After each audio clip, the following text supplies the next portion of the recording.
आप सुन रहे हैं मिस्ट्री बॉक्स में प्रीति के संग। चलिए बढ़ते हैं आज की कहानी की ओर। अंजलि की शादी 19 साल में ही उसके पिता ने कर दी।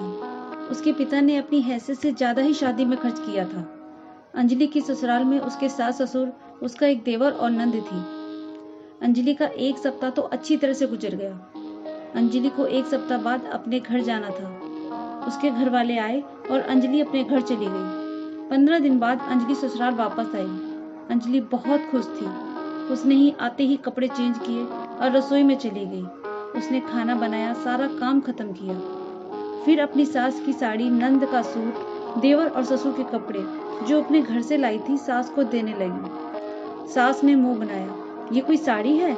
नंद भी पीछे से बोली, भाभी मैं इतना सस्ता सूट नहीं पहनती हूँ। अंजलि का मुंह उतर गया। वो धीरे से बोली, दीदी ये 1500 का सूट है, मुझे तो लगा आपको अच्छा लगेगा। सास के तेवर चढ़ गए, तू हमें पैसे गिना रही है? यही सीख कर आई है मैं कैसे? अंजलि की आंखों में आंसू आ गए। नहीं माँ जी, मेरा मतलब वो नहीं था। यह कहकर अंजलि रसोई में चली गई। धीरे धीरे अंजलि की शादी को 6 महीने बीत गए। कब अंजलि बहू से नौकरानी बन गई पता ही नहीं चला। अंजलि के पति की कोई नौकरी नहीं थी। सारा दिन घर में बैठे टीवी या दोस्तों के साथ घूमता रहता था। अंजलि चाह कर भी अपने घर में कुछ नहीं बताती। इसी तरह अंजलि को 2 साल हो गए। अंजलि के कोई भी बच्चा नहीं हुआ। अब तो अंजलि सारे घर की आंखों में खटकने लगी थी। अब हर छोटी छोटी बातों पर उसे ताने सुनाए जाते। कभी सास कहती, हमारे तो कर्म ही फूट गए, ऐसी बहू आई है कि पोते का मुंह भी देखना नसीब नहीं हुआ। इसी बीच अंजलि की तबीयत भी खराब रहने लगी। ना तो उसे कोई दवाई दिलाता और ना ही कोई आराम करने दिया जाता। अब इसी बीच अंजलि की ननंद पूनम का भी रिश्ता पक्का हो गया। घर में सभी खुश थे। एक दिन अंजलि की सास कहने लगी, हमारी पूनम तो किस्मत वाली है, छोटा परिवार है और लड़का भी सरकारी नौकरी पर है। शादी होते ही हमारी लड़की साथ चली जाएगी। ना तो ससुर का ना सास का, किसी का भी नहीं करना पड़ेगा, मौज करेगी। अंजलि रसोई में खड़ी सोच रही थी कि सबने दोहरे चेहरे लगा रखे हैं। उसकी आंखों में आंसू आ गए कि काश बहू को भी थोड़ी सी इज्जत दी जाती। बेटी ना सही, इंसान तो समझा जाता। घर में शादी की तैयारी चल रही थी। मेहमानों का आना शुरू हो गया था। अंजलि को अब सांस लेने की भी फुर्सत नहीं थी। उसकी तबीयत बिगड़ने लगी, मगर वो कहती भी तो किससे कहती। उसका तो पति भी उसकी नहीं सुनता था। शादी वाले दिन उसकी बहन और पापा भी है। बहन ने अपनी बहन को देखा तो हैरान रह गई। वो कहने लगी, अंजलि दीदी आपको क्या हो गया है? आपकी तबीयत खराब है, आप डॉक्टर को क्यों नहीं दिखाती? अंजलि बात को टाल गई, कहने लगी, कुछ नहीं हुआ छोटी, शादी की भागदौड़ में ऐसी हालत हो गई है। मगर वो समझ गई थी कि दीदी कुछ छुपा रही है। वो वहां से उस वक्त तो चली गई। उसने एक कोने में जाकर अपने पापा से कहा, पापा अंजलि दीदी की तबीयत ठीक नहीं है और वो कुछ छुपा भी रही है। आप दीदी के सास से बात करना और शादी के बाद दीदी को घर ले चलेंगे। वो समय भी आ गया जब अंजलि की ननद की शादी अच्छी तरह से हो गई। सभी मेहमान अपने घर चले गए। अंजलि के पापा ने अंजलि की सास से अंजलि को कुछ दिन घर ले जाने की बात करी, मगर ये सुनते ही सास चिल्ला पड़ी, आप हमेशा के लिए अपनी लड़की को ले जाइए, इसने बुराई करी होगी, हम तो इस पे अत्याचार कर रहे हैं। अभी तो लड़की विदा भी नहीं हुई ठीक से कि इसे मैके जाने की लग गई। अंजलि के पिता को इस व्यवहार पर चौंका दिया। उन्हें गुस्सा भी बहुत आया, मगर अंजलि ने पीछे से अपने पापा को रोक दिया। अंजलि के पापा अपने घर चले गए। इसी तरह 15 दिन बीत गए। अंजलि की ननंद पूनम घर आई। उसका मुंह उतरा हुआ था। जब सारे घर वाले खाने पर बैठे थे तो यूं ही पूछा, बेटा खुश तो हो ससुराल में, सब लोग कैसे हैं? पूनम ने कहा, पापा वो बाइक के लिए कह रहे हैं। मगर हमने तो स्विफ्ट गाड़ी दी है। हाँ पापा, मगर वो कह रहे हैं उन्हें बुलेट चाहिए। मगर इतने पैसे तो नहीं है। उधर अंजलि की सास बोली, हमारा तो समधी भी कंगाली है, जो कुछ दे सके। एक काम करो, बहू को जो हमने गले का सेट दिया था उसे बेचकर बाइक को ला के दो। हमने ही तो गले का सेट शादी में दिया था। इसके पापा ने तो कुछ भी नहीं दिया। अपनी लड़की की खुशी के लिए जैसे भी हो बाइक लाकर ससुराल में पहुंचाओ। अब अंजलि का हार बेचकर बाइक खरीदकर ननंद को विदा किया गया। इधर एक दिन अंजलि खाना बनाते बनाते बेहोश हो गई।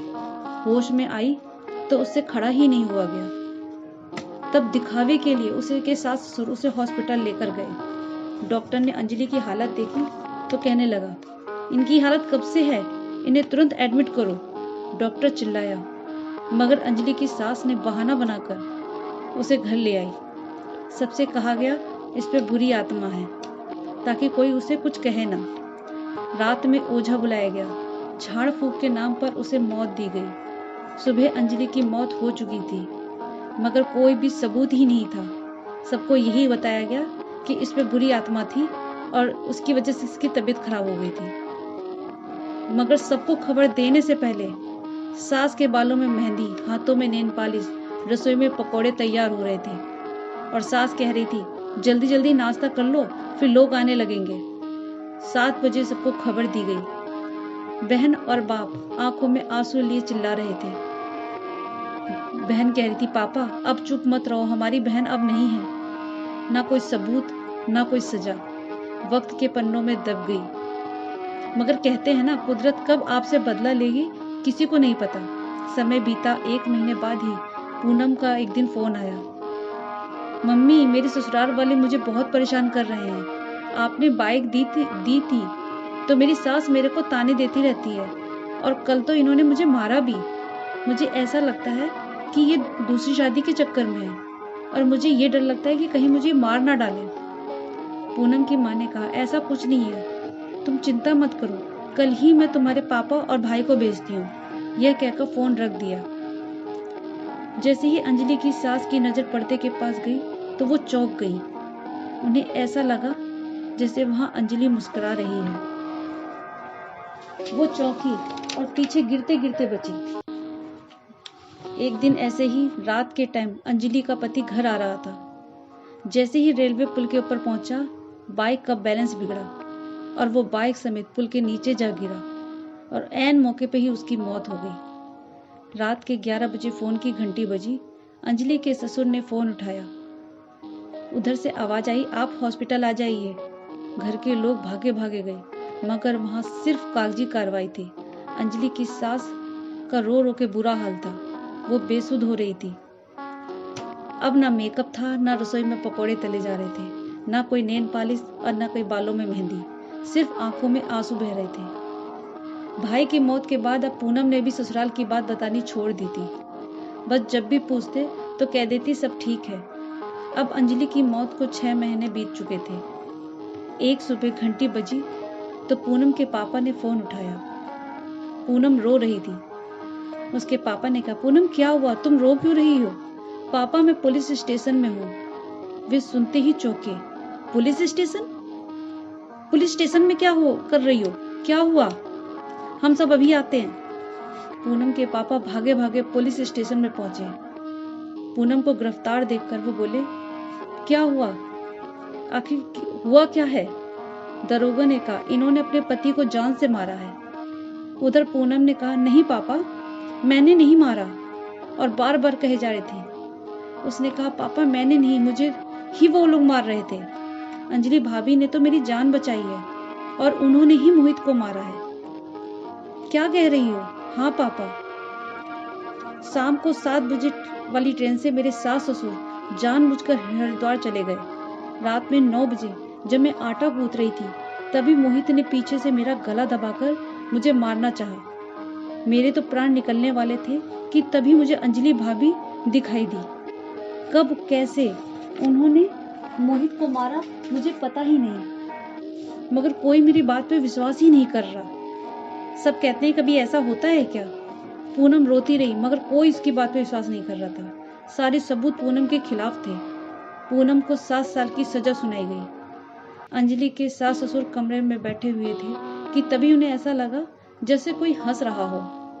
वे दूसरे कमरे में गए तो वहां सफेद साड़ी में अंजलि थी और कह रही थी, आज मेरी आत्मा को शांति मिल गई। इंसान कितने ही चेहरे लगा ले, मगर कुदरत किसी न किसी रूप में बदला ले ही लेती है। ये थी मेरी आज की कहानी और नई कहानी सुनने के लिए प्लीज़ मेरे चैनल को लाइक कीजिए, शेयर कीजिए, सब्सक्राइब कीजिए। धन्यवाद।